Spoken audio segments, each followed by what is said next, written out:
ত্রিপুরা কেন্দ্রীয় বিশ্ববিদ্যালয়ের সামনে সড়ক অবরোধ। বিভিন্ন কলেজের ছাত্ররা এই অবরোধ করেছে। জানা গেছে কলেজের বিভিন্ন সাবজেক্টে প্রথম সেমিস্টারের প্রায় 60% পড়ুয়া ফেল করার প্রতিবাদ এবং এই পথ অবরোধ দীর্ঘ 3 থেকে 4 ঘন্টা ধরে ত্রিপুরা বিশ্ববিদ্যালয়ের সামনে এই অবরোধ চলে। জাতীয় সড়কের এই অবরোধের ফলে আটকে পড়ে বহু গাড়ি। অবশেষে রাস্তা অবরোধ উঠলেও ছাত্রছাত্রীরা বিশ্ববিদ্যালয়ের গেটের সামনে দাঁড়িয়ে প্রতিবাদ দেখাচ্ছে।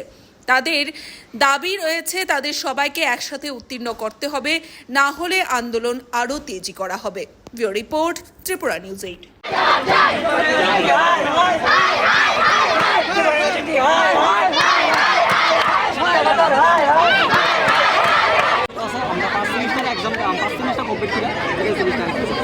আশা করে আমাদের ইন্টারনাল এক্সাম অ্যাসাইনমেন্ট আমরা সব কিছু কমপ্লিট ফাইনাল এক্সামে আমরা এমন অবস্থায় প্রায় 3 বছরের গাফিলতি করে 6 মাস পরে আমাদের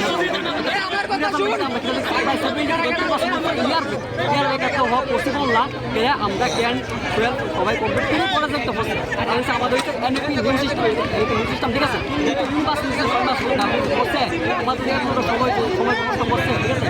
তারপরে পর্যন্ত আমরা এতগুলো ফেল দেওয়া আমরা পসিবল না। আর আমরা আপনার এমন তো স্টুডেন্ট না যে আমরা এক লাখ করে ইয়ার বেগাইব, ইয়ার ব্যাগ এক লাখ করে ইয়ার বেগাও কোনো ইউ নাই যে আমরা এক লাখ করে কেউ বেগেছে বাইকটা বই দিয়েছি ওইলে বেকারি একটা ব্যাগ আইটি করে এনএপি নিউ সিস্টেম একটা সপ্তাহে ব্যাগ আইটি করে, এটা আমরা মাইন্ড করি। কিন্তু আমি আমার মতো আরও হাজার স্টুডেন্ট আছে তারা অলরেডি ইয়ার ব্যাগ দিয়েছে। আবার ইউনিভার্সিটি ফলটিটা আছে যে তারা ইউনিভার্সিটি তেলেঙ্গুর। তারপর সেকেন্ড নাম্বার অপশন আছে যে আমরা যখন আমি যখন নামটা কলেজে পড়ি আমার কলেজের মার্কশিটের ভিত্তি তো আমার কলেজের নাম না, আমার কলেজের মার্কশিটের টাকা আমার কলেজের নাম না বিভিন্ন কলেজ সেকেন্ড যে সময় আমরা আমার কলেজ আছে রামবাবু কলেজ, আমাদের সাবরুম কলেজ, বিভিন্ন কলেজ কি লিঙ্ক, এটা তো কোনো লিঙ্কই নাই। তারপরে যখন আর পয়েন্ট একটা স্টুডেন্ট যখন এক্সাম দিচ্ছে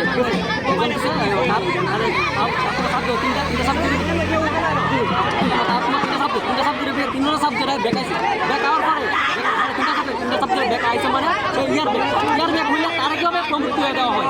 আর কইলাম যখন আমরা কোনো একটা এক্সাম হইব আমি বাইকটা 1 মিনিট হলে 2 মিনিট হলে আমি কইলাম কিন্তু আমার মার্কশিট পরীক্ষা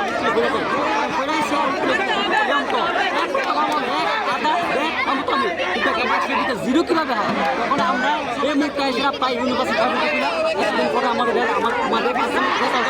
সেকেন্ড সেমিস্টার ফাইনালের মুহূর্তে তো আমাদের কীভাবে আমাদের ফার্স্ট সেমিস্টার উত্তীর্ণ করা হোক, যেহেতু অলরেডি আমাদের সময় গেছে না তখন তো আবার এক্সাম নেওয়া হয় আমাদের যে স্টুডেন্টের যে লাইফটা আমরা সময়টা আর সেটা পাইতাম না।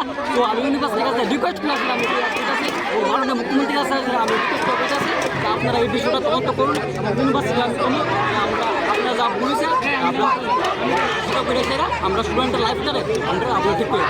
দেখি সব কলেজেই না মানে পার্টিকুলারলি 1-2টা কলেজে কয়টা কোন কলেজে প্রায় কয়টা কলেজে আমরা ইনফরমেশন পাইছি বা 7-8টা কলেজের ডিমোট হয়েছে। ইউনিভার্সিটি স্পেলিং ভুল তো ইউনিভার্সিটি হয়েছে, ইউনিভার্সিটি স্পেলিং কতজনের এরকম হয়েছে মোটামুটি কতজন স্টুডেন্টের এমন হয়েছে 60-70% মুভ হয়েছে।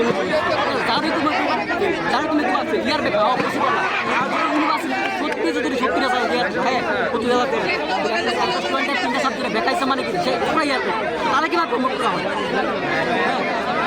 আমরা দাবি একটাই যে আমরা ফার্স্ট সেমিস্টারে যে ভোটে অলরেডি টাইম গেছে গা আমরা ফার্স্ট সেমিস্টার টাইম বলে গেছে গা এখন আমরা রি এক্সাম দিয়েও আমরা কোনো কাম হইতো না সময় গেছে গা সময়টা আমরা ফ্রি হইতাম না। ইউনিভার্সিটির কাছে আমার রিকোয়েস্ট যে আপনারা ফার্স্ট সেমিস্টার সকল যে স্টুডেন্ট আছে সবাই উত্তীর্ণ করে দিয়ে সেটা আমরা সেকেন্ড সেমিস্টার জন্য আমরা প্রিপেয়ার করতে পারি। এইটাই আমি ইউনিভার্সিটির কাছে রিকোয়েস্ট। এনআস গাজে আপনারা আইছেন কোন কলেজের স্টুডেন্ট আমি তারপর রামবাবু কলেজ, এসবিএম কলেজ,